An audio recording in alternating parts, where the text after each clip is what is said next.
नमस्कार, news night में आप सभी का स्वागत है। मैं हूं आपके साथ आरेंद्र। प्रधानमंत्री नरेंद्र मोदी आज 3 देशों की यात्रा पर रवाना हो गए हैं। नाइजीरिया, ब्राजील और गुयाना की अपनी यात्रा को लेकर पीएम मोदी का क्या है एजेंडा, दिखाएंगे खबर विस्तार से। होगी बात विधानसभा चुनाव में बढ़ते मुद्दों की तपिश की। वोट जिहाद के मुद्दे पर महाराष्ट्र में सियासत गर्मा गई है।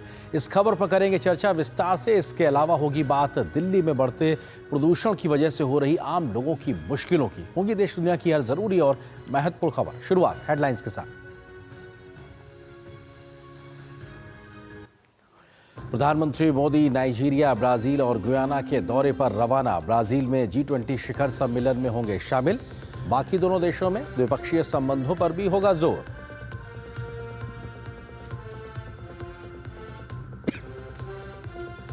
महाराष्ट्र विधानसभा चुनाव के लिए चरम पर प्रचार। भाजपा नेता राजनाथ सिंह, कांग्रेस के नेता राहुल गांधी और प्रियंका वाड्रा ने जनसभा को किया संबोधित। वोट जिहाद पर मची है घमासान।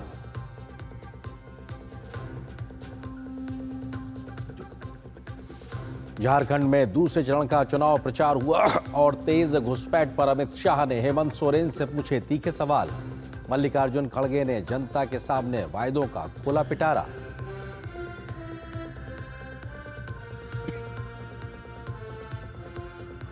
उत्तर प्रदेश के झांसी के एक अस्पताल में 10 बच्चों की मौत। सीएम योगी ने घटना की जांच रिपोर्ट 12 घंटे के भीतर देने के दिए आदेश। राष्ट्रपति, प्रधानमंत्री ने जताया दुख, मुआवजे का भी ऐलान।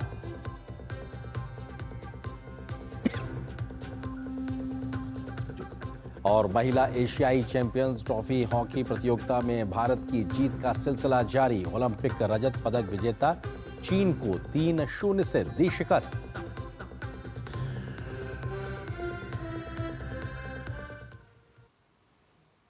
सुर्खियों के बाद में खबरों पर डालते हैं विस्तार से नजर। प्रधानमंत्री नरेंद्र मोदी नाइजीरिया, ब्राजील और गुयाना की 5 दिवसीय यात्रा पर आज रवाना हो चुके हैं। दौरे की शुरुआत प्रधानमंत्री अफ्रीकी देश नाइजीरिया से कर रहे हैं। किसी भारतीय प्रधानमंत्री का 17 साल में पहला ये नाइजीरिया का दौरा होगा। इसके बाद प्रधानमंत्री ब्राजील में G20 शिखर सम्मेलन में शिरकत करेंगे और वहां से वो गुयाना की यात्रा करेंगे। 56 सालों में किसी भारतीय प्रधानमंत्री की यह पहली गुयाना यात्रा होगी। क्या है प्रधानमंत्री मोदी के इस विस्तार के कार्यक्रम में, देखिए इस रिपोर्ट को। प्रधानमंत्री नरेंद्र मोदी 3 देशों की यात्रा पर शनिवार को रवाना हुए। अपने पहले पड़ाव में पीएम नाइजीरिया का दौरा करेंगे, जिसके बाद प्रधानमंत्री G20 शिखर सम्मेलन में हिस्सा लेने के लिए ब्राजील पहुंचेंगे और उसके बाद वो गुयाना की यात्रा करेंगे। अपनी यात्रा से पहले पीएम मोदी ने अपने प्रस्थान वक्तव्य में कहा है कि ये नाइजीरिया की मेरी पहली यात्रा होगी। मेरी यात्रा लोकतंत्र और बहुलवाद में साझा विश्वास पर आधारित हमारी रणनीतिक साझेदारी को आगे बढ़ाने का अवसर होगी। मैं 19वें G20 शिखर सम्मेलन में भाग लूंगा। पहले साल भारत की सफल अध्यक्षता ने G20 को पीपुल्स G20 में बदल दिया। ब्राजील ने भारत की विरासत को आगे बढ़ाया है। मैं एक पृथ्वी, एक परिवार, एक भविष्य के हमारे दृष्टिकोण को ध्यान में रखते हुए सार्थक चर्चाओं की आशा करता हूं। 50 वर्षों से भी अधिक समय में किसी भारतीय प्रधानमंत्री की पहली गुयाना यात्रा होगी। हम अपने अनूठे संबंधों को रणनीतिक दिशा देने के लिए विचारों का आदान प्रदान करेंगे, जो साझा विरासत, संस्कृति और मूल्यों पर आधारित है।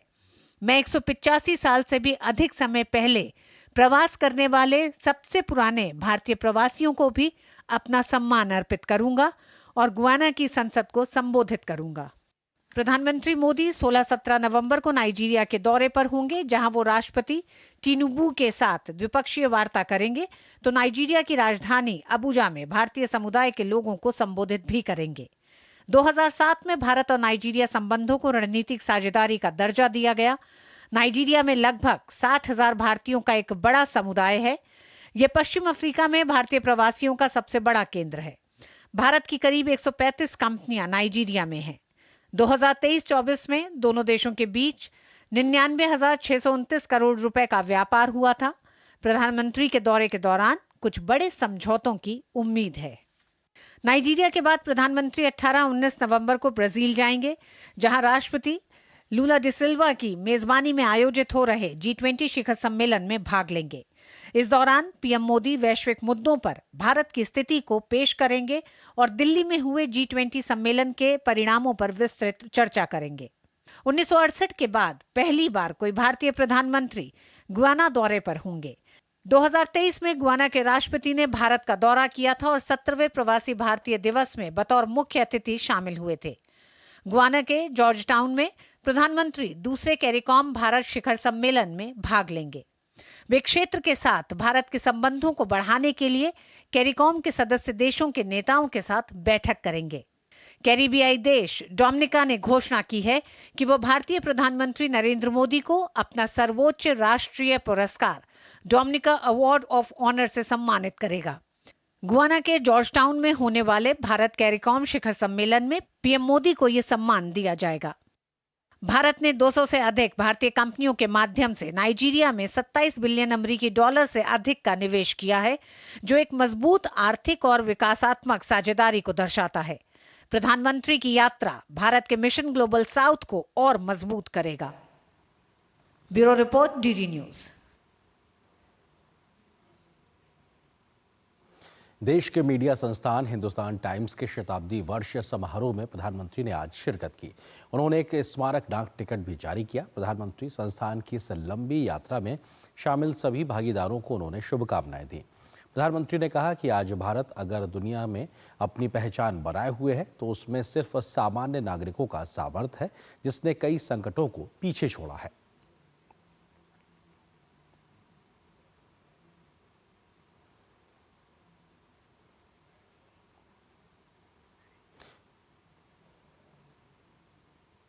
प्रधानमंत्री नरेंद्र मोदी ने इस मौके पर कहा कि आतंकवाद के मुद्दे पर विपक्ष को उन्होंने घेरा और कहा कि अब आतंकी अपने घरों में भी असुरक्षित महसूस करते हैं, जबकि पिछली सरकारों में आतंकवाद के चलते लोग सुरक्षित महसूस करते थे। ये वो समय था जब पड़ोसी देश की आतंकवादी हरकतों की वजह से हमारे लोग अपने घर और शहरों में भी असुरक्षित रहते थे। लेकिन अब स्थितियां बदल गई हैं। अब वहां के आतंकवादी ही अपने घर में सुरक्षित नहीं है। मौजूदा विधानसभा चुनाव में वोट जिहाद का मुद्दा फिर से गर्मा गया है। All India Muslim personal law Board के प्रवक्ता खलील उर रहमान सज्जाद नोमानी के बयान से यह मुद्दा एक बार फिर से चर्चा में आ गया है। धर्म के आधार पर महाविकास अघाड़ी को समर्थन देने के बयान से भाजपा भड़क गई है, तो एमवीए इस मुद्दे पर बैकफुट पर है। वोट जिहाद को लेकर झारखंड में भी बीजेपी ने इंडी गठबंधन को जमकर घेरा है।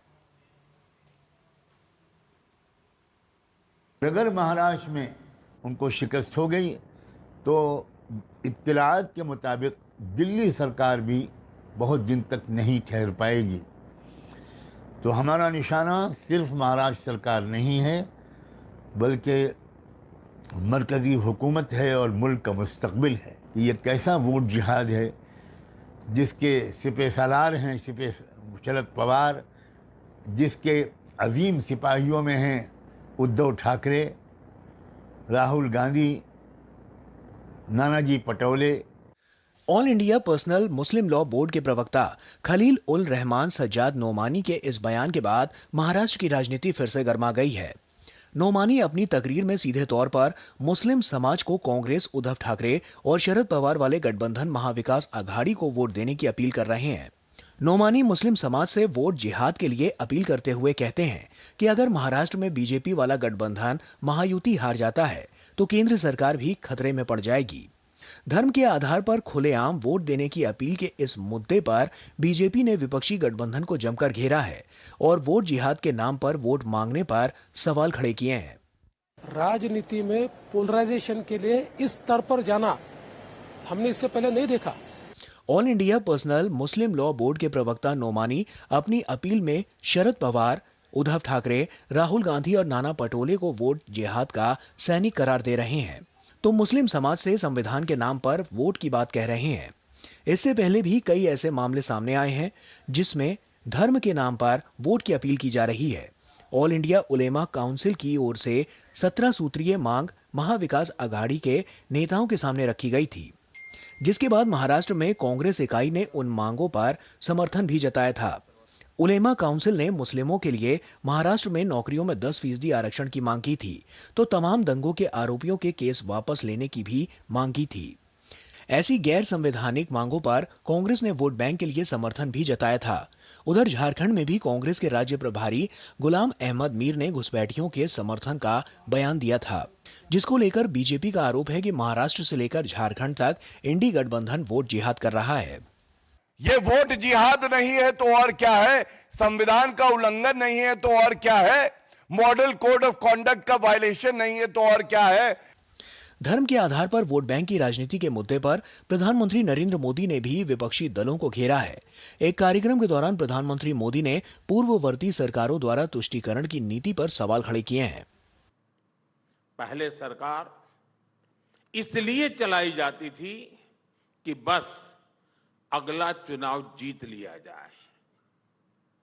चुनाव जीतने के लिए एक वोट बैंक बनाया जाता था और फिर उस वोट बैंक को खुश करने के लिए योजनाएं बनती थी। इस प्रकार की पॉलिटिक्स ने सबसे बड़ा नुकसान यह किया कि देश में असंतुलित, असमानता, इसका दायरा बहुत बढ़ता गया। मौजूदा विधानसभा चुनाव में भले ही अलग अलग मुद्दों की बात हो रही हो या फिर अपने अपने दावे और प्रतिदावे किए जा रहे हों, लेकिन जमीन पर इस प्रकार के वोट जिहाद जैसे मसले पर पूरी चुनावी व्यवस्था की निष्पक्षता पर सवाल खड़े करते हैं, क्योंकि धर्म के आधार पर वोट की अपील गैर संवैधानिक है। Bureau report, DD news. और इसी बड़े राजनीतिक विषय पे हम आज चर्चा करेंगे। इससे जुड़ा हमारा आज का विशेष है वोट जिहाद पर सवाल, सियासी बवाल। क्योंकि अपने आप में लगातार महाराष्ट्र और झारखंड की सियासत गर्मा गई है। वोट जिहाद पर सवाल तो सियासी बवाल मचा हुआ है। इस विषय पे बात करने के लिए हमारे साथ में खास मेहमान जुड़ चुके हैं। बीजेपी के प्रवक्ता विजय शर्मा जी हमारे साथ इस वक्त मौजूद हैं। इसके अलावा वरिष्ठ पत्रकार वरुण सिंह जी हमारे साथ मुंबई से जुड़ गए। बहुत जल्दी हमारे साथ में कांग्रेस के समर्थक राजनीतिक विश्लेषक निखिल जैन जी भी जुड़ेंगे। उनके जुड़ने तक विजय जी, तब तक आप लोगों से सवाल लेता हूं विजय जी, क्योंकि अगर कोई वर्ग समर्थन देने की बात कर रहा है कांग्रेस को या उनके सहयोगी दलों को, तो आप लोग को क्यों लग रहा है कि यह वोट जिहाद है? देखिए, बात समर्थन की नहीं है, बात संविधान को तार तार करने की है, बात फतवा जारी करने की है, बात आप देखेंगे किस तरह से संविधान विरोधी बातें करने की है। आप मुझे बताइए, जो 17 मांगे रखी थी जो मुस्लिम संगठन है उन्होंने, तो उसमें क्या था? 10% आरक्षण धर्म के आधार पर, अलगाववादी जो बंद है वहां काफी समय से जेलों में बंद है उनको छोड़ने की बात, पैसा देने की बात, वक्फ बोर्ड को करने की बात। ये बातें कौन कर सकता है? और अभी आपने अपने चैनल के माध्यम से दिखाया किस तरह से वो कहते हैं कि हमारा निशाना तो सेंट्रल गवर्नमेंट को गिराना है। उसके अलावा आपने देखा होगा किस तरह से झारखंड में कांग्रेस प्रभारी कहते हैं कि हम घुसपैठियों को भी देंगे। तो ये बातें तो मनमोहन सिंह जब प्रधानमंत्री से बोल चुके थे कि भाई देश के संसाधनों पे पहला हक मुसलमानों का होगा। मुसलमान तो छोड़िए, अब घुसपैठियों का कर दिया इन्होंने। तो जिस तरह से फतवा जारी करने की बातें हो रही है, ये असंवैधानिक है। आप इलेक्शन लड़िए, मुद्दे पे लड़िए, आप अपनी बातें रखिए, समर्थन लीजिए, जो मर्जी समर्थन, लेकिन धर्म के आधार पर, तुष्टीकरण के आधार पर ऐसी बातें करना जी ये गलत है। तो आपने देखा होगा किस तरह से तुष्टीकरण में कांग्रेस डूबी हुई है। मैं आपके श्रोताओं को बताना चाहता हूं, 2011 तक सेंट्रल गवर्नमेंट के हिसाब से सेंट्रल यूनिवर्सिटी थी जामिया मिलिया यूनिवर्सिटी, आज वो अल्पसंख्यक यूनिवर्सिटी बन चुकी है। 2011 तक दलित, ओबीसी सबको आरक्षण मिलता था उसके अंदर। अब जब से अल्पसंख्यक वो बन चुकी है, उसके बाद में 50% आरक्षण मुस्लिमों के लिए हो गया। 5% किसके लिए हो गया? जो वहां 10वीं 12वीं करेंगे। 10वीं 12वीं कौन करेगा? सर्वविदित है, सबको पता है। जो अफ्रीकन देश है मुस्लिम कंट्री के, क्योंकि यहाँ इस्लाम की भी पढ़ाई होती है, वो आते हैं, उनके लिए आरक्षण हो गया। ऐसे टोटल मिला के जामिया में 75% आरक्षण है, तो बचा 25%। तो किस तरह से, अच्छा उसमें क्या लगा? ठीक है, मैं विजय जी मैं आता हूं। आपका पॉइंट अभी मैंने ले लिया है। वरुण जी को शामिल करते हैं। वरुण जी, क्योंकि ये महाराष्ट्र की सियासत के लिहाज से अगर समझना चाहें तो वोट जिहाद का मुद्दा और किस प्रकार से मुस्लिम संगठनों के माध्यम से जो कांग्रेस और उद्धव ठाकरे, उसके अलावा शरद पवार का जो गुट है महाविकास आघाड़ी, उसका समर्थन खुले तौर पर हो रहा है, क्या ये अपने आप में एक सीधे तौर पर मुद्दा बनता दिखाई पड़ रहा है और किस प्रकार से समाज में अलग अलग दायरे दिखाई पड़ रहा है? कैसे देख रहे हैं आप इसको? देखिए, सबसे पहले तो ये बात जो सज्जाद नोमानी ने कहा है, जब समर्थन लिया है एमवीए ने, यानी शरद पवार ने, राहुल गांधी ने और उद्धव बाला साहब ठाकरे ने, जब समर्थन ले रहे हैं तो उनके ऊपर भी ये तीखड़ा भी फूटता है जब इस तरीके की असंवैधानिक बातें की जाती हैं। जो उनके समर्थक हैं, जिन्होंने 259 कैंडिडेट्स का लिस्ट जारी किया और कहा कि हम चाहते हैं कि हर मुसलमान इनको वोट करे, इनको जिताए और भारतीय जनता पार्टी को हराए। जब इस तरीके की बात होती है और उसके बाद में यह भी कहा जाता है कि जो व्यक्ति भारतीय जनता पार्टी को, जो भी मुसलमान भारतीय जनता पार्टी को वोट देता है, उसका हुक्का पानी बंद कर दिया जाए, उसे सोशल बॉयकॉट, ये शब्द मेरे नहीं है, ये सज्जाद नोमानी के हैं, ये स्वतंत्र देश है, यहां पे ऑस्ट्रिसाइजेशन और डिस्क्रिमिनेशन ये संविधान ने कहा है। बाबा साहब अम्बेडकर का जो संविधान है उसमें क्लियरली लिखा गया है कि इस तरीके की बातों को कानूनन अपराध माना जाए। और तब भी जब कांग्रेस चुप है, उद्धव ठाकरे चुप है, शरद पवार चुप है, ये साफ तौर पर जाहिर करता है कि एक तकबे का सपोर्ट पाने के लिए इन्होंने संविधान को ताक पर रख दिया है, इन्होंने इस देश के कानून को ताक पर रख दिया है और इसका बहुत बड़ा इंपैक्ट पड़ रहा है। ये आप समझ लीजिए, इससे दो चीज आती है, यानी नोमानी जो कहते हैं कि मुसलमान साथ है और बाद में कहते हैं कि मुसलमान भारतीय जनता पार्टी को भी वोट करता है, ये दोनों चीज अपने आप में दो अलग बातें हैं जो एक साथ कह रहे हैं। यानी या तो वो गलत बोल रहे हैं और दूसरा चीज मुझे समझ में नहीं आ रहा कि इन्हें कैसे पता चलता है कि कौन सा मुसलमान भारतीय जनता पार्टी को वोट करता है, किसका हुक्का पानी बंद करेंगे। ये एक तरीके का डिस्क्रिमिनेशन है, ये दुश्मनी निकालने की बात कर रहे हैं। ठीक है वरुण जी, मैं आता हूं आपके पास में। निखिल जैन जी हमारे साथ जुड़ गए हैं, जो कि राजनीतिक विश्लेषक हैं, इसके अलावा कांग्रेस के समर्थक है। निखिल जी, क्योंकि सीधे तौर पर सवाल यही उठता है, जो गैर संवैधानिक, गैर कानूनी अपील है या समर्थन है, उसके नाम पर या वोट बैंक की राजनीति की वजह से, उसकी वजह से चुप रहना कांग्रेस और उसके सहयोगी दलों पे सवाल खड़े करता है। साहब, क्यों आखिर आप लोग ये होने दे रहे हैं?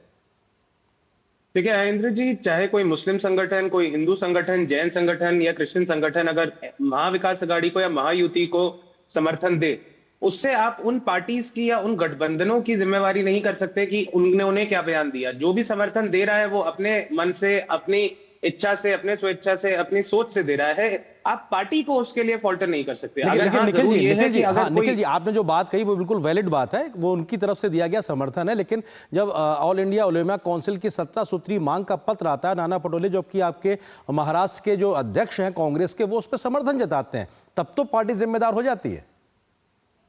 नहीं आयेंद्र जी, मुझे नहीं लगता इसमें पार्टी जिम्मेदार क्यों है। अगर आप एक राजनीतिक दल हैं और आपको कोई अपना समर्थन दे रहा है तो आप उस समर्थन को नकारेंगे क्यों? ऐसा तो नहीं है कि उन्होंने 17 मांगे की। सर निखिल जी, उन्होंने जो 17 मांगे की हैं उसमें वो 10% मुस्लिम आरक्षण मांग रहे हैं नौकरियों में। ये तो धर्म आधारित आरक्षण तो गैर संवैधानिक है, उसका समर्थन नाना पटोले करते हैं।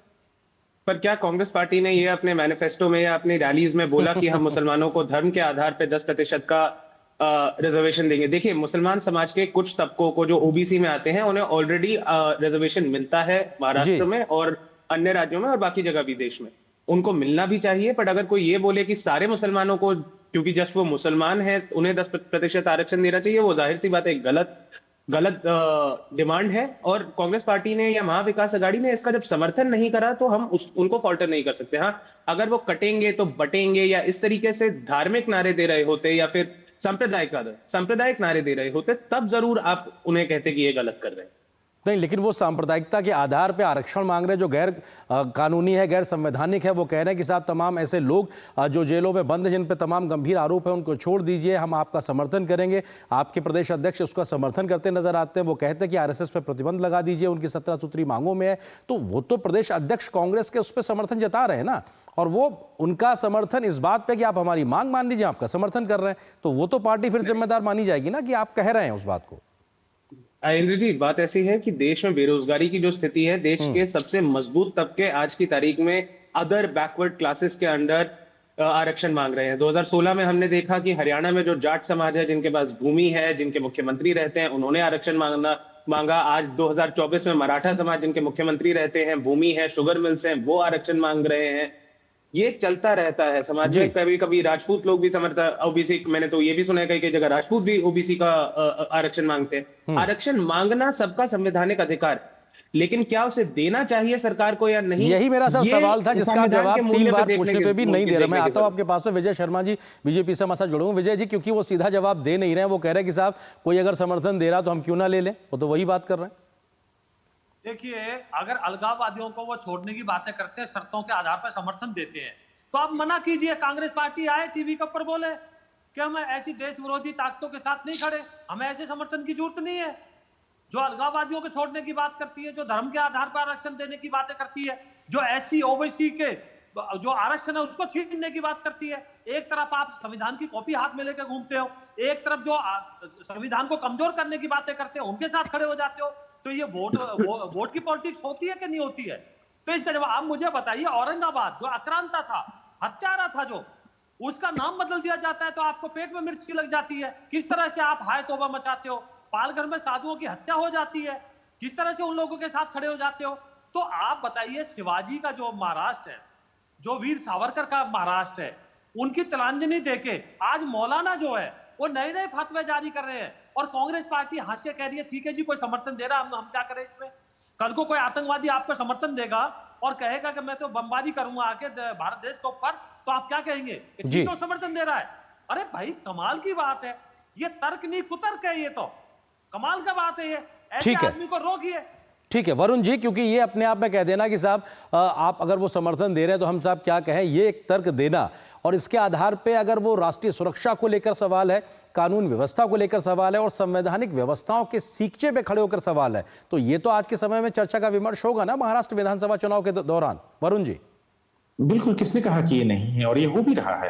देखिए, बहुत आसान है कांग्रेस के समर्थक को ये कह देना कि भैया उन्होंने समर्थन, यानी कल को मुझे अफसोस है, उम्मीद करता हूं कभी ऐसा ना हो, क्योंकि इनकी बातों से तो लग रहा है कि कल को यदि पाकिस्तान भी इनको समर्थन देगा तो ये ले लेंगे। ये कह रहे हैं कि कोई भी समर्थन देगा तो हम ले लेंगे उसका समर्थन, हमें उससे क्या लेना देना है। कोई भी अलगाववादी संगठन इनको समर्थन देगा, ये ले लेंगे, पर जवाबदारी नहीं लेंगे यदि वो अलगाववादी संगठन कुछ और गैर तलब बात करेगा तो। यहां पर एक ही सवाल मुझे पूछना है, जो मैं बहुत से लोगों से पूछता हूं, ये कांग्रेस के समर्थक हैं, इन्होंने उद्धव बाला साहब ठाकरे का समर्थन लिया है। बिल्कुल सही, उद्धव बाला साहब ठाकरे के बेटे हैं। बाला साहब ठाकरे एक हिंदुत्ववादी नेता थे और उनके बेटे भी कहते हैं कि हम हिंदुत्ववादी नेता हैं। आज मुझे यह जानना है कि जब ये कहते हैं कि ये हिंदुत्व जो है बाला साहब ठाकरे का, उसको समर्थन करते हैं या नहीं करते हैं। बाला साहब ठाकरे ने 1993 में कहा था कि जब बाबरी मस्जिद ढाई गई, यदि मेरे शिव सैनिक थे तो मुझे उस बात पर गर्व है। क्या ये कांग्रेस का समर्थन, जो समर्थक यहां बैठे हुए हैं, क्या ये कह सकते हैं कि कांग्रेस इस बात का समर्थन करती है?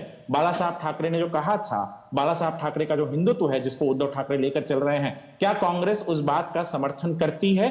खुलेआम कह दे, या तो कह दे कि भैया हमारे साथ उद्धव ठाकरे का बहुत स्पेसिफिक अलायंस है। ये कहना कि इतना ही अलायंस है कि वो जब तक कहेंगे कि हाँ जो भी कांग्रेस कहती है वही सही है, उतना ही अलायंस है, और उद्धव ठाकरे और बाला साहब ठाकरे के स्टेटमेंट्स के साथ इनका कोई लेना देना नहीं है। ठीक है, इतना बस बता दो। ठीक है निखिल जैन जी, क्योंकि सवाल अपने आप में ये जो वरुण जी ने किया है, ये बीजेपी के तमाम बड़े नेता रैलियों में कर रहे हैं कि साहब सावरकर और बाला साहब के बारे में 2 शब्द, अच्छे शब्द बोल के दिखाएं। राहुल गांधी को लेकर वो चैलेंज करते हैं। लेकिन दूसरा सवाल जो आपका तर्क में भी था, वो भी मैं आपसे समझना चाहता हूं कि कोई देश विरोधी, समाज विरोधी कोई व्यक्ति अगर किसी का समर्थन करने की बात करता है, चाहे वो कोई भी व्यक्ति हो, कोई भी व्यक्ति से समर्थन ले लेना, ये कैसा तर्क है किसी राजनीतिक दल के लिए जो सत्ता की लड़ाई कर रहा है? ठीक है एंड्रू जी, मैंने अपने शुरू के वक्तव्य में ही कहा था कि अगर कोई आतंकवादी दल समर्थन दे रहा होता तब कुछ चर्चा और होती, लेकिन ये कोई आतंकवादी दल नहीं है। ये केवल एक सांप्रदायिक दल है जिनकी कुछ मांगे हैं। वो मांगे जायज हो सकती हैं, नाजायज हो सकती हैं, लेकिन ऐसी मांग रखना वो उनका संवैधानिक अधिकार है। अब सरकार को देनी चाहिए या नहीं, वो एक अलग चर्चा का विषय है। अब रही बात, अब भाजपा के आप स्पोक्सपर्सन को सुनिए कि जैसे ही एक मुस्लिम संगठन की समर्थन देने की या उनकी कुछ मांगे रखने की बात आती है, उन्हें सबसे पहले आतंकवादी याद आते हैं। भाजपा समर्थक को आप सुनेंगे, उन्हें पाकिस्तान याद आता है। खैर, उन्होंने पाकिस्तान से समर्थन की बात करी, मैं उन्हें याद दिला दूं, 2019 में पाकिस्तान के जो तत्कालीन प्रधानमंत्री थे इमरान खान, वो नरेंद्र मोदी के बहुत बड़े समर्थक थे और भाजपा को उसमें कोई दिक्कत नहीं थी। बाकी नवाज शरीफ के साथ जाके किस तरीके से प्रधानमंत्री नरेंद्र मोदी ने बिन बताए सिक्योरिटी प्रोटोकॉल को तोड़ते हुए कैसे जाके गले में ली, बिरयानी खाई, इम्प्रॉम्प्टू ट्रिप करा, वो देश के सामने है ही। पर जो ज्यादा एक इंपॉर्टेंट मुद्दा वरुण जी ने बाद में रेस करा, मैं उसका जवाब देना चाहता हूं कि बाला साहेब ठाकरे ठोक बजा के कहते थे कि अगर बाबरी मस्जिद को गिराने में मेरे शिव सैनिक थे तो मुझे उस पर गर्व है। अब बात यह है कि कांग्रेस पार्टी ने कभी भी असंवैधानिक तरीके से इल्लीगली किसी भी धार्मिक ढांचे को गिराने का समर्थन नहीं करा है, चाहे वो बाबरी मस्जिद हो, कोई मंदिर हो, कोई और मस्जिद हो। तो कांग्रेस पार्टी जाहिर सी बात है इस बयान का भी समर्थन नहीं करेगी। उद्धव ठाकरे की हिंदुत्व पे बात होती है, उद्धव ठाकरे, आदित्य ठाकरे और बाकी की शिवसेना यूबीटी आज भी ठोक बजा के कहते हैं कि हम हिंदुत्व की धारा से हटे नहीं है, हम आज भी अपना हिंदुत्व मान रहे हैं। फर्क इतना है कि हमारा हिंदुत्व भाजपा के हिंदुत्व की तरह नफरत का और मुसलमानों को दबाने का हिंदुत्व नहीं है। हमारा हिंदुत्व हिंदू समाज को बचाने का, उसका गौरव बचाने का हिंदुत्व है।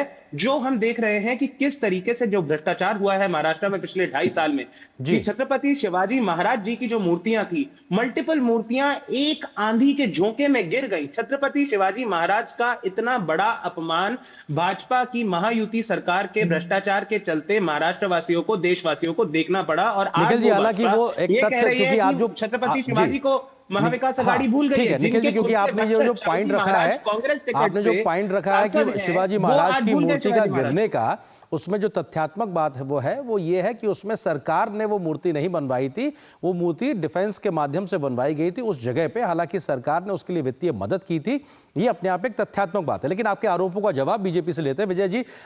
सीधे तौर पर निखिल जैन जी कह रहे हैं कि साहब आपका जो हिंदुत्व है वो समाज को बांटने का है और ज्यादा खतरनाक है, जहरीला है, और जो शिवसेना मौजूदा उद्धव ठाकरे जी की है उनका जो हिंदुत्व है वो सॉफ्ट है, वो उनके लिए स्वीकार्य है, आपका वाला बहुत खतरनाक है। देखिए, निखिल जी ने 2 बातें प्रमुखता के साथ कही है भ्रष्टाचार की। पहली बात की है तो भ्रष्टाचार में देख लीजिए, जो परमवीर सिंह थे कमिश्नर बॉम्बे के, वो किसके राज में थे? उन्होंने किसके ऊपर आरोप लगाए थे? होम मिनिस्टर के ऊपर, कि मुझे उगाही के लिए दिया गया टारगेट 100 करोड़ रुपए महीने का। इनके संजय राउत जी जेल में जाते हैं भ्रष्टाचार में। इसके कांग्रेस के कितने लोग भ्रष्टाचार में अंदर गए हैं। अब कोई दुर्घटना हो जाती है, घटना हो जाती है जिसकी हम निंदा करते हैं, कहीं भी जांच हो रही है उसमें, लेकिन हमारा सम्मान थोड़ी कम हुआ है। इनसे कहलवाइए, इनके राहुल गांधी जी बोलिए उनके बारे में 2 शब्द, वीर सावरकर के बारे में बोल के तो दिखाए उनके सम्मान में, शिवाजी के बारे में बोल के तो दिखाएं जिनके लिए हम खून देने के लिए तैयार है। ये बातें करना जानते हैं, इनकी 2 मुही बातें यही तो होती है, टीवी के ऊपर कुछ बोलते हैं, जमीन के ऊपर कुछ बोलते हैं जी। तो उद्धव जी जो बातें कहते हैं हिंदुत्व की, ये कौन सा हिंदुत्व है कि पुलिस वहां हत्या करवाती है साधुओं की पालघर में और उद्धव जी 2 शब्द नहीं बोलते हैं?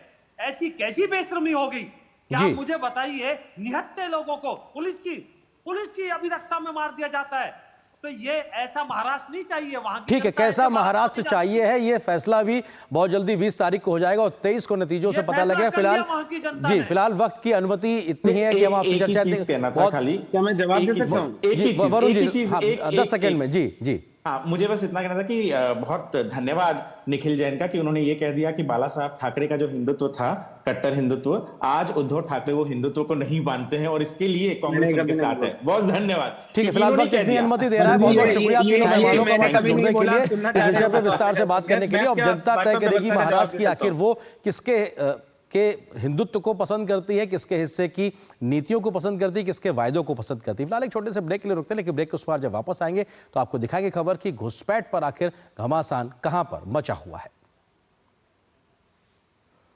तो घुसपैठ पे घमासान पर होगी हमारी ब्रेक के बाद नजर। फिलहाल एक छोटे से ब्रेक के लिए रुकते हैं, बहुत जल्द हाजिर होते हैं।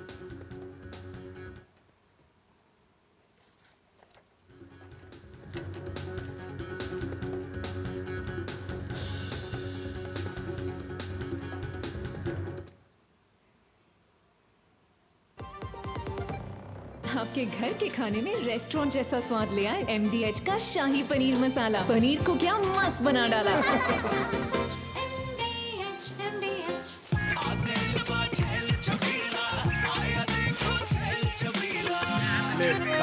अच्छा भैया, मेरी गाय को भी अपने हाथों से चारा खिला दो। अरे खिलाई देते हैं। हमारी गाय भैया। क्या हो गया? पूरा का पूरा गांव यहाँ आ गया। भैया, इस इसी हाथ से चारा खिलाते हो, तभी तो आपके गाय भैंसों की ब्याज सबसे ज्यादा है। अरे पगले, ये चमत्कार इस हाथ का नहीं, हाथ में जो कपिला पशु आहार है उसका है, जो पशुओं की सेहत अच्छी रखता है और ब्याज भी बढ़ाता है। ले जाओ।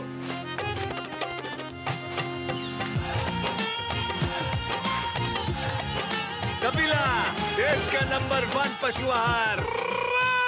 मुथूट फाइनेंस गोल्ड ओवरड्राफ्ट, ब्याज सिर्फ उतने ही दिन का भरिए जितने दिन पैसे इस्तेमाल कीजिए। आज ही कॉल कीजिए 1-800-313-1212। मेरी पसंद, मेरी पसंद, मेरी पसंद, मेरी पसंद, हमारी पसंद, हम सबकी पसंद। मजबूत देश का मजबूत सरिया हो गया स्टील। गोल्डी मसाले के 100 ग्राम के स्पेशल पैक्स में फ्रेशनेस लॉक है। ऐसे गोल्डी मसाले जहां जाएं रिश्ते बनाएं।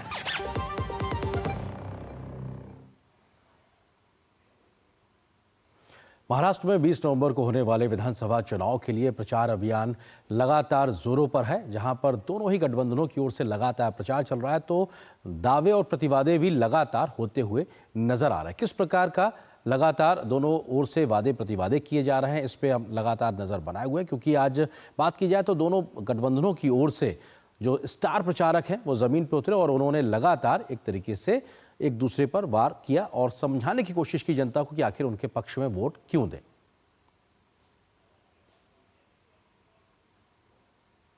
महाराष्ट्र के चुनावी रण में सियासी घमासान जोर पकड़ चुका है। महायुति और महाविकास आघाड़ी सहित सभी दलों के नेता ताबड़तोड़ चुनावी रैलियों और जनसभाओं के माध्यम से जनता से रूबरू हो रहे हैं। रक्षा मंत्री राजनाथ सिंह ने मुंबई और पुणे में जनसभा को संबोधित किया। इस दौरान उन्होंने कांग्रेस नेता राहुल गांधी पर निशाना साधते हुए कहा कि वे देश की जनता को गुमराह करने की कोशिश कर रहे हैं। वहीं वरिष्ठ भाजपा नेता अनुराग सिंह ठाकुर ने नासिक में जनता के बीच पहुंचकर शिवसेना यूबीटी प्रमुख उद्धव ठाकरे पर निशाना साधा। वहीं गुजरात के मुख्यमंत्री भूपेंद्र पटेल ने वर्सोवा निर्वाचन क्षेत्र में एक सार्वजनिक रैली को संबोधित किया। अब कांग्रेस पार्टी कह रही है, अब हमारे वो नौजवान नेता राहुल जी हाथ में पता नहीं वो लाल सा लिए रहते हैं, कहते हैं संविधान है। देखा नहीं है मैंने, संविधान लेकर चलते हैं, अच्छी बात है। संविधान सब लाल वही दिखाते हैं, जहां जाते हैं वही दिखाते हैं। कहा मैं जातिगत जनगणना करा के रहूंगा। क्या संकल्प है, जातिगत जनगणना में करा के रहूंगा। अबे जातिगत जनगणना करा के करोगे क्या? मैंने कल या परसों किसी सार्वजनिक सभा में मैंने कहा था कि देश की जनता को गुमराह करके राजनीति नहीं की जानी चाहिए। कांग्रेस नेता राहुल गांधी ने महाराष्ट्र के अमरावती में चुनावी रैली की। रैली के दौरान राहुल गांधी ने भाजपा पर हमला बोला। उन्होंने बीजेपी पर संविधान की अवहेलना करने का आरोप लगाया। हमारे लिए ये इस देश का डीएनए है। बीजेपी के लोग बंद कमरों में छुपकर इस संविधान की हत्या करते हैं। इस बीच कांग्रेस महासचिव प्रियंका गांधी वाड्रा ने महाराष्ट्र के अहिल्यानगर में शिरडी साईं बाबा मंदिर में प्रार्थना करने के साथ ही एक जनसभा को संबोधित किया और भाजपा पर जमकर निशाना साधा। इस दौरान पार्टी के भीतर नेताओं की बगावत का सामना कर रही कांग्रेस पार्टी ने सांगली निर्वाचन क्षेत्र में कांग्रेस के आधिकारिक उम्मीदवार के खिलाफ स्वतंत्र उम्मीदवार के रूप में चुनाव लड़ने पर जयश्री पाटिल को कांग्रेस पार्टी से 6 साल के लिए निष्कासित कर दिया है। Bureau report, DD news. उधर झारखंड में विधानसभा के दूसरे चरण का चुनाव प्रचार अभियान जोर शोर से जारी है। तमाम दलों के बड़े नेताओं ने जमकर आज भी प्रचार किया। झारखंड की राजनीति में आज फिर से घुसपैठ का मुद्दा गरमा गया है। बीजेपी ने इस मुद्दे पर कांग्रेस और जेएमएम को घेरा है, तो कांग्रेस भाजपा पर ही आरोप लगा रही है। क्या रहा आज का प्रचार, देखिए इस रिपोर्ट में। झारखंड में एक चरण का मतदान हो चुका है और दूसरे चरण के मतदान के लिए जमकर चुनाव प्रचार हो रहा है। भाजपा और कांग्रेस के दिग्गज नेता लगातार प्रदेश का दौरा कर रहे हैं। झारखंड में इस समय घुसपैठियों का मुद्दा छाया हुआ है। घुसपैठिया जो बढ़ता जा रहा है यहाँ पे, सबसे बड़ा मुद्दा है और लोग समझ नहीं रहे हैं। समझे कि कितना बड़ा प्रॉब्लम आने वाला है झारखंड के लिए नहीं, पूरा देश के लिए। आपने सुना, ये दर्द है झारखंड के आखिरी छोर पर बसे और बंगाल की सीमा से सटे पाकुड़ विधानसभा क्षेत्र के निवासियों का। झारखंड की डेमोग्राफी में बदलाव आता जा रहा है। आंकड़ों पर नजर डालें तो केंद्र के अनुसार 1951 की जनगणना में संथाल परगना की कुल जनसंख्या 23,22,092 थी, जिसमें हिंदू 90.37%, मुस्लिम 9.43% और ईसाई 0.18% थे। वहीं 2011 की जनगणना में संथाल परगना की कुल जनसंख्या 69,69,097 हो गई, जिसमें हिंदू 67.95% रह गए, मुस्लिमों की संख्या 22.73% हो गई और ईसाइयों की संख्या 4.21% हो गई। झारखंड के संथाल परगना में आदिवासी आबादी में 16% की कमी आई है। संथाल परगना में ट्राइबल आबादी 44% से घटकर 28% हो गई है। संथाल परगना के 6 अलग अलग जिलों में मुस्लिम आबादी 20 से 40% तक बढ़ी है। सबसे अधिक आबादी पाकुड़ और साहिबगंज में बढ़ी है। वहीं केंद्र ने यह भी कहा है कि इन इलाकों में ईसाइयों की संख्या 6000 गुना तक बढ़ी है। संथाल परगना के 5 जिलों साहिबगंज, गोड्डा, पाकुड़, दुमका और जामताड़ा में बांग्लादेशी घुसपैठ के कारण डेमोग्राफी बदलाव की बात कही जा रही है। संथाल परगना में घुसना इसलिए आसान है क्योंकि वहां से बांग्लादेश केवल 15 किलोमीटर दूर है। संथाल परगना की सीमा पश्चिम बंगाल से लगती है और वहां से बांग्लादेश बॉर्डर ज्यादा दूर नहीं है। दुमका में चुनाव प्रचार के दौरान केंद्रीय गृह मंत्री अमित शाह ने हेमंत सोरेन सरकार पर जमकर निशाना साधते हुए कहा कि घुसपैठियों में इन्हें अपना वोट बैंक दिखता है। रोटी, बेटी और माटी की रक्षा इस हेमंत सोरेन नहीं कर सकते। उनको ये घुसपैठियों में अपना वोट बैंक दिखाई पड़ता है। हाईकोर्ट ने ऑर्डर किया है कि घुसपैठियों को चिन्हित करो, मतदाता सूची से इनके नाम काटो और वापिस बांग्लादेश भेजो। ये हेमंत बाबू इसका विरोध करते हैं। आपने तो हाईकोर्ट के फैसले का विरोध किया और सुप्रीम कोर्ट में अर्जी लगाई है। वहीं झारखंड के चुनावी समर में उतरे कांग्रेस के राष्ट्रीय अध्यक्ष मल्लिकार्जुन खड़गे ने सिमडेगा में एक जनसभा को संबोधित करते हुए घुसपैठ के मुद्दे को खारिज करते हुए जनता से वादों की झड़ी लगा रहे हैं। आप गठबंधन सरकार को फिर से हुकूमत में लाओ। हर एक को 5 किलो राशन के जगह 7 किलो राशन दिया जाएगा। हर गरीब परिवार को 450 रुपए में गैस सिलेंडर मिलेगा। झारखंड स्थापना के 24 बरस हो गए हैं, लेकिन आज भी बुनियादी सुविधाओं के लिए तरस रहा है ये राज्य। वहीं वोट बैंक की राजनीति के शिकार आदिवासी हो रहे हैं।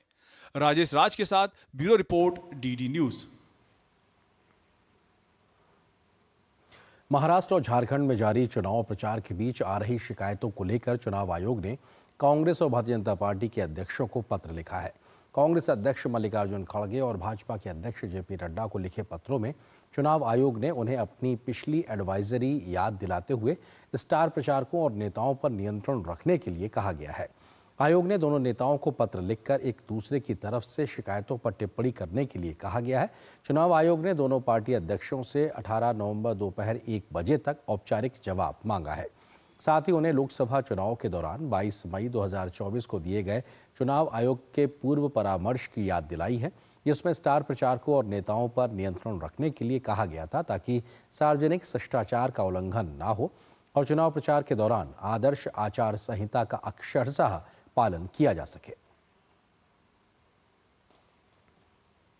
फिलहाल यहाँ पर एक और छोटे से ब्रेक के लिए रुकते हैं, लेकिन उसके बाद जब वापस आएंगे तो आपको दिखाएंगे खबर कि दिल्ली में आखिर सांस लेना मुश्किल क्यों हो गया है। तमाम पाबंदियों के बावजूद भी क्यों आखिर हवा साफ नहीं हो रही। इस खबर पर नजर ब्रेक के बाद।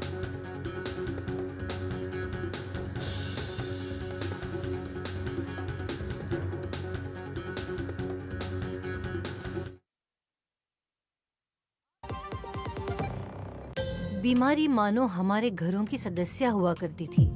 खराब पानी की बीमारी, सिकल सेल की बीमारी, मैं 60 साल की हूँ। मैंने खुद कभी शौचालय नहीं देखा था, कभी रात को बिजली में खाना नहीं खाया था, पर ये सब कल की बात है।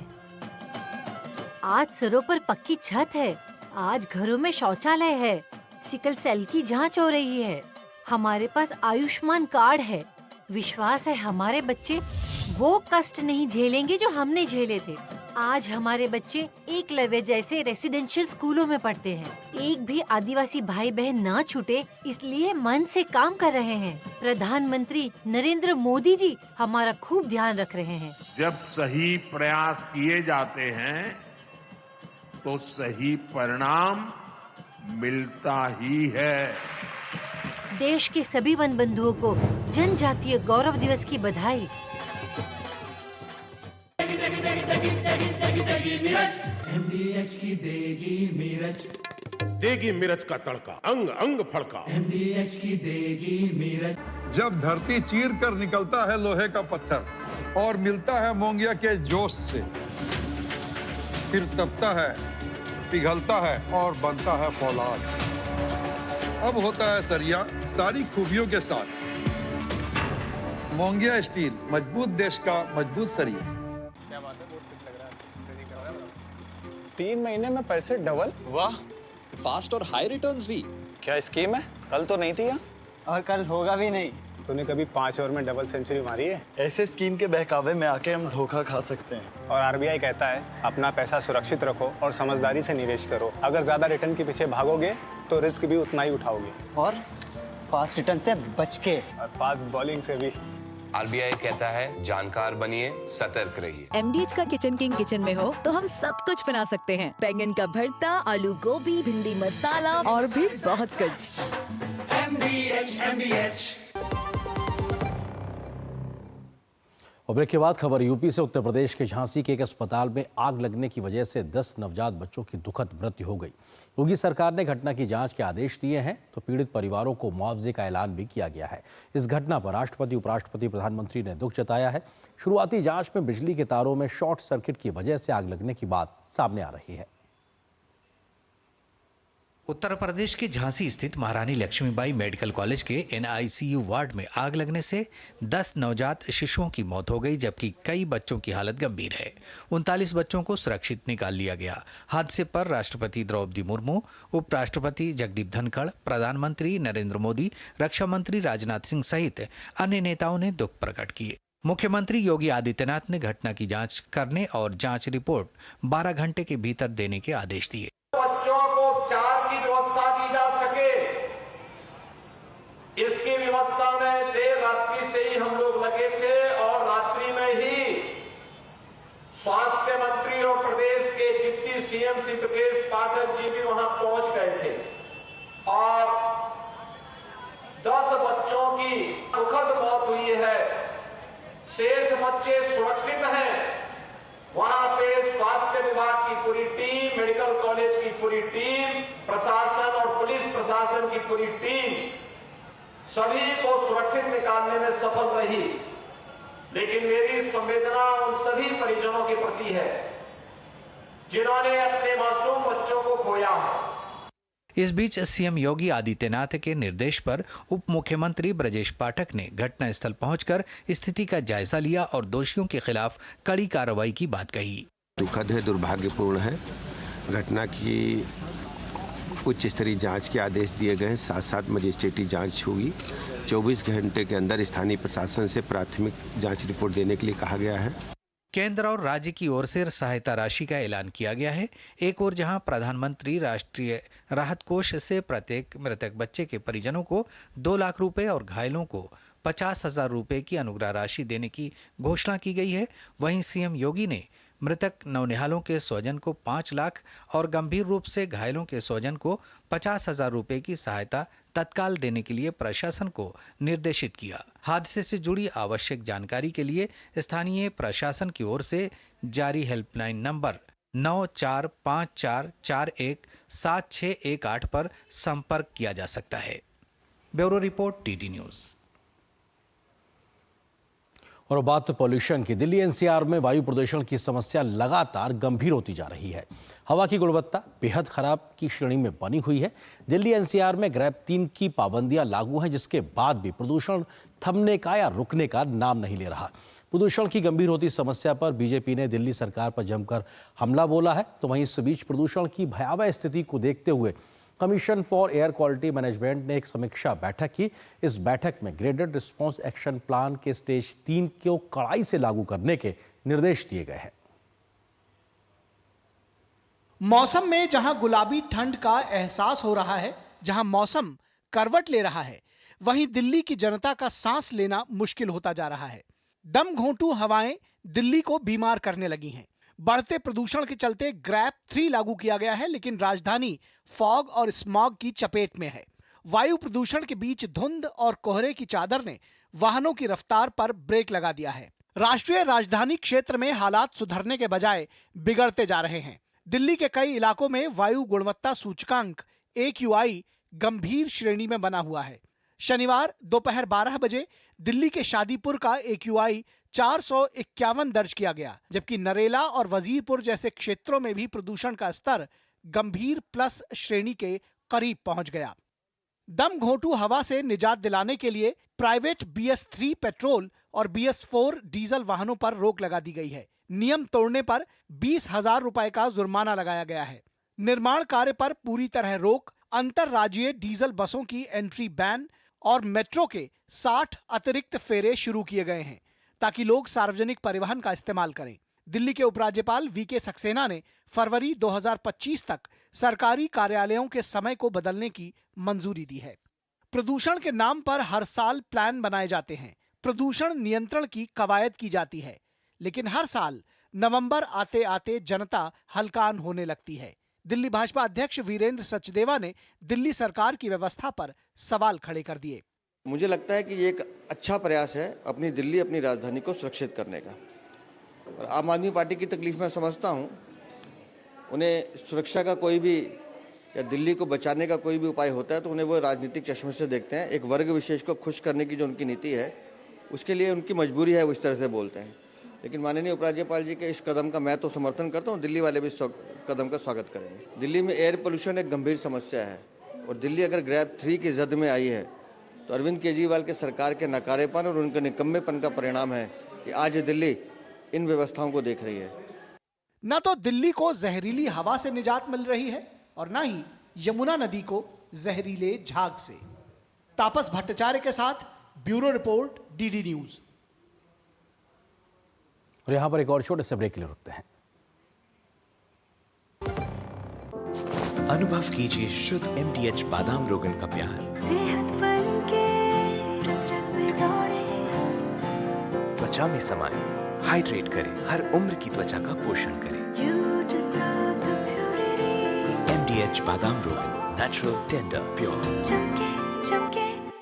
डॉक्टर दादू, ये प्रीमियम क्या होता है? बेटा प्रीमियम मतलब समझ लो पेट्रोल। जब तक कार में पेट्रोल है तब तक कार चलेगी, पेट्रोल खत्म कार स्टॉप। पर पापा, इस बार पेट्रोल खत्म होने पर भी कार चलती रहेगी। वो कैसे? LIC के जीवन लाभ में प्रीमियम पेमेंट हो जाए स्टॉप, पर पॉलिसी के फायदे चलते रहते हैं। मतलब अब लाइफ की गाड़ी चलेगी नॉन स्टॉप। LIC हर पल आपके साथ। मुथूट फाइनेंस गोल्ड ओवरड्राफ्ट, अपने सोने को हमारे सुरक्षित लॉकर्स में डिपॉजिट कीजिए। उस सोने पर 24/7 क्रेडिट लाइन लीजिए और फिर पैसे एक बार लीजिए या बार बार, आपके हाथ में। कम या ज्यादा घर में या ब्रांच में आपके हाथ में। ब्याज सिर्फ उतने ही दिन का भरिए जितने दिन पैसे इस्तेमाल कीजिए। Muthoot finance gold overdraft, gold loan कमाल, बाकी लोन बेमिसाल। मेरी पसंद, मेरी पसंद, मेरी पसंद, मेरी पसंद, हमारी पसंद, हम सबकी पसंद। मजबूत देश का मजबूत सरिया मोंगिया स्टील। गोल्डी मसाले के 100 ग्राम के स्पेशल पैक्स में फ्रेशनेस, लॉक, ऐसे गोल्डी मसाले जहां जाएं रिश्ते बनाएं।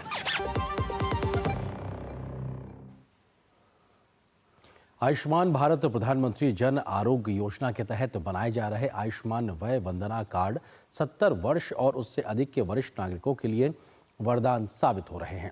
कार्ड बनाने की प्रक्रिया शुरू होने के सिर्फ 3 हफ्ते के अंदर 10 लाख से अधिक लोगों ने नामांकन कराया है, जिसमें 4 लाख से अधिक नामांकन 70 वर्ष या उससे अधिक उम्र की महिलाओं ने कराया है।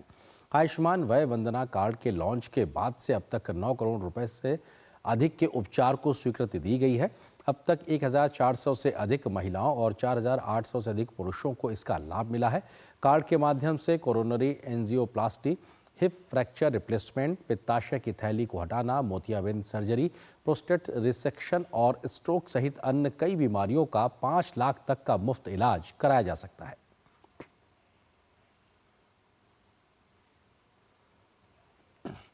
यहाँ पर एक और छोटे से ब्रेक के लिए रुकते हैं। अब आया असली स्वाद। अब आया स्वाद। जब स्वाद के पड़े हो लाले तो MDH का चंकी चाट मसाला डालें। MDH का चंकी चाट मसाला। MDH।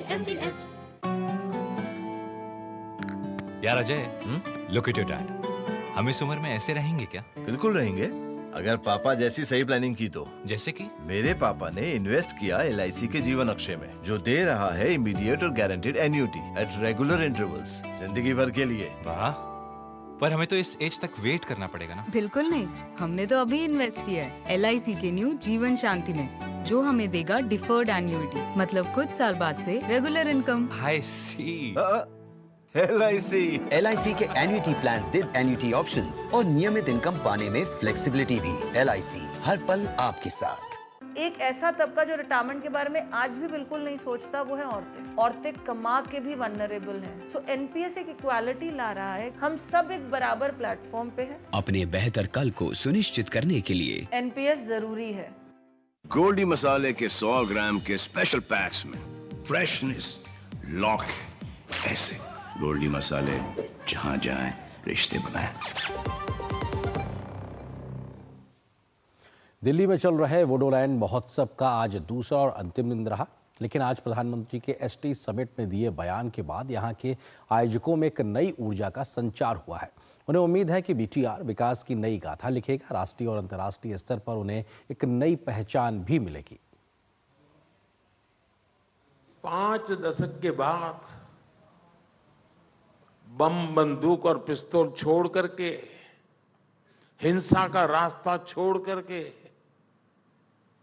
दिल्ली के छाती पर बोडो के नौजवान बोडो कल्चरल फेस्टिवल बना रहे हैं।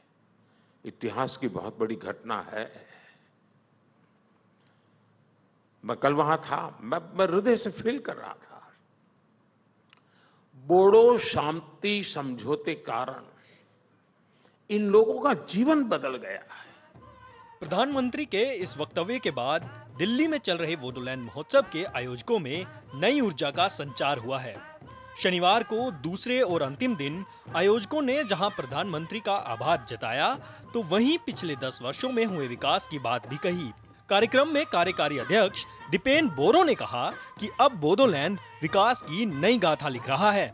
वहीं पर्यटन निर्देशक जयंता शर्मा ने कहा कि आज हम बोडोलैंड में पर्यटन के लिए लोगों को आकर्षित कर रहे हैं। हमने एक अभी आलोचना सत्र रखा है टूरिज्म और कल्चर को लेके। वाइब्रेंट बोडोलैंड रीजन जो BTR रीजन है उसको आगे लेके जाना है। जो युवाओं है, जो पीढ़ी है, उसको एम्प्लॉयमेंट देना है। उसको हम आगे कैसे लेके जाएंगे, इकोनॉमी हम कैसे बढ़ाएंगे। अगर वहाँ डेवलपमेंट नहीं होगा, इकोनॉमी नहीं होगा, एम्प्लॉयमेंट नहीं होगा, तो लोगों का जो दिमाग है वो दोबारा अलग रास्ते से सोचने का उन लोगों का मन में आएगा। ऑनरेबल PM ने ऐसा लिखा, मतलब ऐसा किया है कि वहाँ पे एक है एरिया जो बोडोलैंड है, मोस्ट पीसफुल एरिया है, मोस्ट मतलब ये है, so you just come and visit. ये कार्यक्रम वोडोलैंड को जानने के लिए एक सुअवसर रहा, जिसमें विभिन्न प्रकार के खानपान का प्रदर्शन तो हुआ ही, साथ ही सांस्कृतिक रूप से भी क्षेत्रों को जानने के भरपूर अवसर प्रदान हुए। स्वाभाविक है कि बोडोलैंड अपनी विरासत को दिखाने के लिए आगे बढ़ चुका है और प्रधानमंत्री जी की गरिमापूर्ण उपस्थिति ने इस क्षेत्र के लोगों के उत्साह को बढ़ाया है। आगे से बहुत तरक्की कर रहे हैं अब, और हम और तरक्की की राह पे में हम लोग चलना चाहते हैं। अभी इससे और तरक्की हो, हमारा जो सिल्क की अलग सा पहचान हो, या ऑल इंडिया नहीं इंटरनेशनल मार्केट भी हम ले सके, हमारा वही आशा है। किसी भी क्षेत्र का विकास वहाँ की संस्कृति पर आधारित रहता है और यही वजह है कि बीटीआर अब पर्यटकों को आकर्षित कर रहा है, जिसमें केंद्र और राज्य सरकार उनका भरपूर सहयोग कर रही है और यहाँ के लोगों में आशा की नई किरण जगी है। विक्रमजीत सिंह की रिपोर्ट, डीडी न्यूज।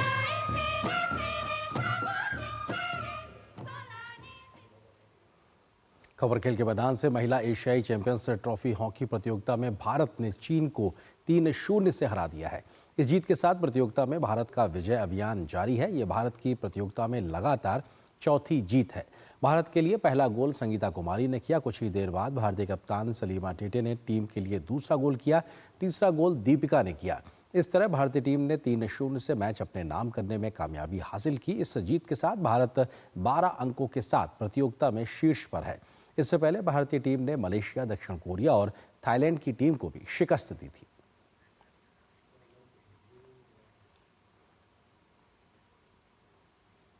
और न्यूज नाइट के अंत में आपको छोड़ जाते हैं कुछ और राष्ट्रीय महत्व की खबरों के साथ। फटाफट अंदाज में आप देखिए इन खबरों को। मुझे दीजिए अनुमति। नमस्कार। उपराष्ट्रपति जगदीप धनखड़ ने राजस्थान के उदयपुर जिले के जनजाति बहुल कोटड़ा का दौरा किया, जहां उपराष्ट्रपति ने अपनी माता केसरी देवी की स्मृति में एक पेड़ मां के नाम के तहत पौधारोपण किया। लोकसभा अध्यक्ष ओम बिरला ने नई दिल्ली में चतुर्थ ऑडिट दिवस के मौके पर आयोजित कार्यक्रम का शुभारंभ किया। इस मौके पर उन्होंने कहा कि वही लोकतंत्र सशक्त होता है जहां वित्तीय अनुशासन मजबूत और पारदर्शी होता है। राजधानी दिल्ली में राष्ट्रीय प्रेस दिवस पर विशेष कार्यक्रम का आयोजन किया गया। कार्यक्रम में केंद्रीय सूचना प्रसारण मंत्री अश्विनी वैष्णव और राज्य मंत्री एल मुरुगन उपस्थित रहे। साथ ही पीसीआई की अध्यक्ष जस्टिस रंजना देसाई, सचिव सूचना प्रसारण मंत्रालय संजय जाजू भी मौजूद रहे। दिल्ली के प्रगति मैदान स्थित भारत मंडपम कॉम्प्लेक्स में केंद्रीय कपड़ा मंत्री गिरिराज सिंह ने अंतर्राष्ट्रीय व्यापार मेले में वस्त्र मंत्रालय के पंडाल का उद्घाटन किया। इस मौके पर उन्होंने मेले में लगे विभिन्न उत्पादों के स्टॉलों और प्रदर्शनी का जायजा लिया। छत्तीसगढ़ के कांकेर में सुरक्षा बलों और आतंकियों के बीच मुठभेड़ में सुरक्षा बलों ने 5 नक्सलियों को ढेर कर दिया है। मुठभेड़ में 2 जवान भी घायल हो गए हैं। नक्सलियों के पास से भारी मात्रा में हथियार बरामद किए गए हैं। मुंबई में एनसीपी नेता बाबा सिद्दीकी की हत्या के मामले में पुलिस ने एक और व्यक्ति को गिरफ्तार किया है। पुलिस इस मामले में अब तक कुल 24 लोगों को गिरफ्तार कर चुकी है। वक्फ बोर्ड को भूमि स्वामित्व के हस्तांतरण की जांच में तथ्यों का पता लगाने के लिए कर्नाटक भाजपा ने 3 टीमों का गठन किया है। ये फैक्ट फाइंडिंग टीम राज्य भर में भूमि रिकॉर्ड से संबंधित जानकारी इकट्ठा करेगी। केरल में भगवान अयप्पा के हजारों भक्तों ने प्रार्थना के लिए सबरीमाला मंदिर में इकट्ठा हुए। मंदिर 15 नवंबर को वार्षिक मंडला मक्कर विल्लकू उत्सव की शुरुआत के अवसर पर खोला गया, जो वार्षिक तीर्थ यात्रा सत्र की शुरुआत का प्रतीक है।